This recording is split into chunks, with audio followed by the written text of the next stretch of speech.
Hello, everyone. Welcome back to another episode of Books Podcast with your host, Gloria and Rogan. And today we're excited to dive into a special book with you. We've picked this one because it has some really important lessons to share, and we can't wait to talk about them.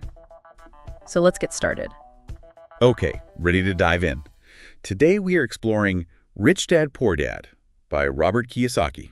A classic. It really is. I mean, this book has been hugely influential, and I feel like every time I pick it up, some new insight just jumps out. It's so true. You're right. Every time you revisit it, it is like peeling back another layer. Exactly, like a financial onion or something. So many layers of wisdom. We're going to try to peel back some of those layers today. And you know what really makes this book stand out? Yeah. It doesn't feel like your typical finance book. No, not at all. Like, it's not dry or intimidating. You don't open it up and think, ugh, I have to wade through this. Right. Instead, it feels like you're sitting down with a friend. Yeah, having a conversation. And he's sharing these really powerful lessons, but he's doing it through his own personal story. Exactly. It's like a memoir almost. Yeah, and it's all built around this clever framework of the two dads. Which is so smart. Right.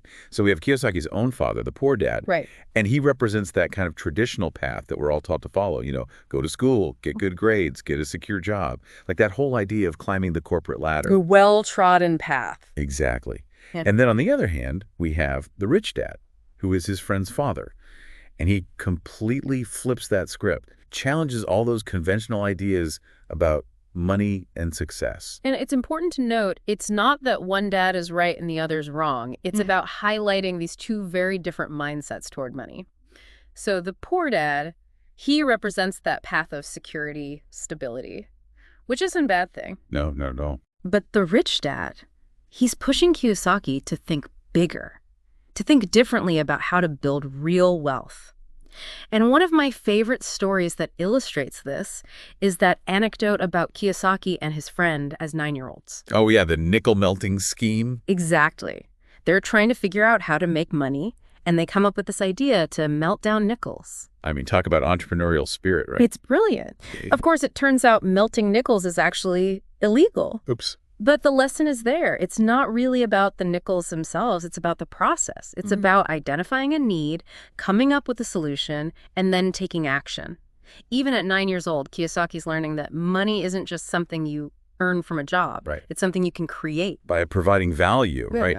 Exactly. And that right there is such a powerful lesson. How much of our education really focuses on that, like preparing us to work for money instead of understanding how to make money work for us. It's a huge difference. It is. And that's really the fundamental difference between the poor dad and rich dad philosophies. And that actually leads perfectly into what might be the most important takeaway from Rich Dad, Poor Dad. Okay, I'm intrigued. It's how Kiyosaki redefines, totally transforms our understanding of assets and liabilities.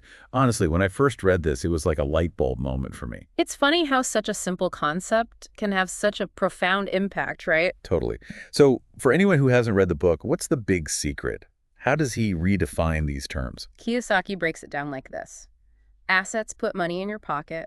Liabilities take money out. Simple, right? Sounds pretty straightforward. It is, but the implications are huge. It completely changes how you view everything around you in terms of your finances. Okay, so walk me through it. How do these definitions play out in the real world? Let's take a rental property, for example. It generates income, right? Every month, rent comes in. That's an asset working for you, even while you're asleep. Passive income, love it. Now, on the flip side, think about that fancy new car you're making payments on. Every month, it's costing you money. Loan payments, insurance, gas. Okay, I see where you're going with this. That car, that's a liability, my friend. It's draining your account, not adding to it. And this is where a lot of people get tripped up, right? Absolutely. We're conditioned to think of certain things as assets, like a big house, a new car. But according to Kiyosaki's definition, they're often liabilities. They're not generating income, they're generating expenses. It's like being on a financial treadmill. You're working harder and harder just to keep up with these expenses, but you're not actually getting ahead. Exactly. And this is where financial literacy becomes crucial.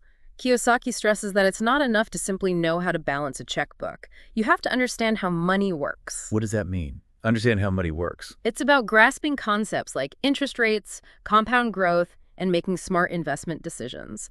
It's about being in control of your financial destiny. And sadly, this isn't something they typically teach you in school. You're right. We study history, science, math, but rarely do we get a solid education in personal finance. It's no wonder so many people fall into the trap of accumulating liabilities instead of assets. It's true. I wish I had learned more about this stuff growing up. Me too.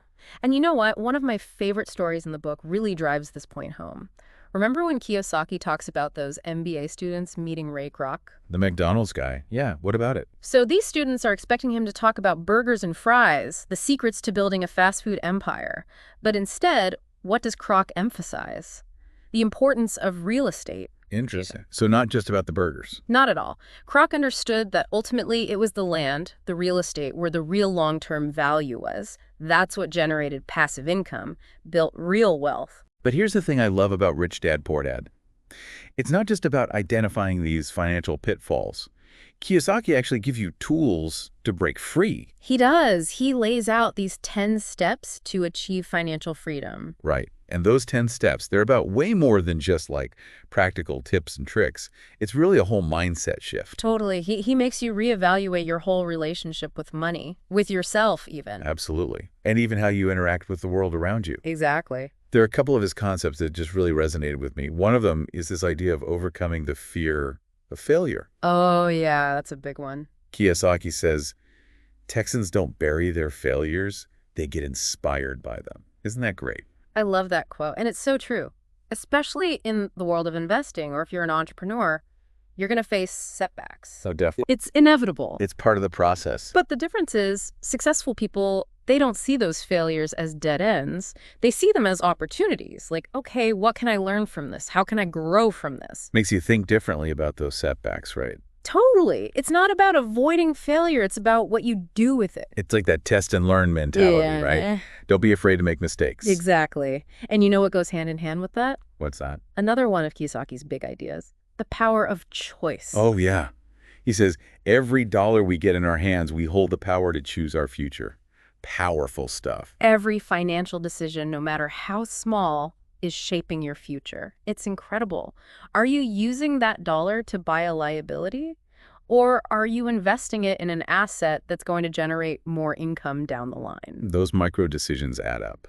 They really do. It's empowering to think that way. You're not just a bystander in your own financial journey. You have agency.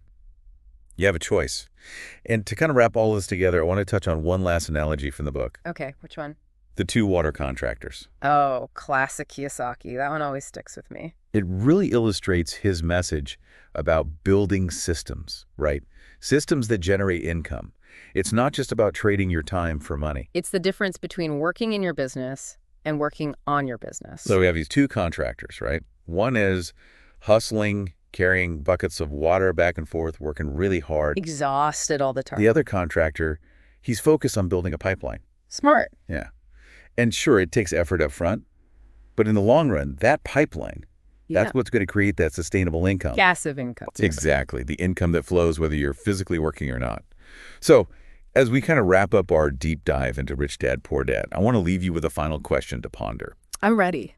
If money were no object, if you were completely financially free, what would you spend your time doing? Ooh, good one. Let that question simmer, and who knows, maybe it'll inspire you to start building your own financial pipeline.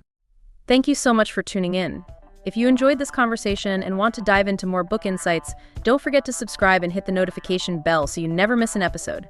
We're back every Sunday at 9 a.m. with new books and more to learn from. Until next time, take care and keep learning, keep growing.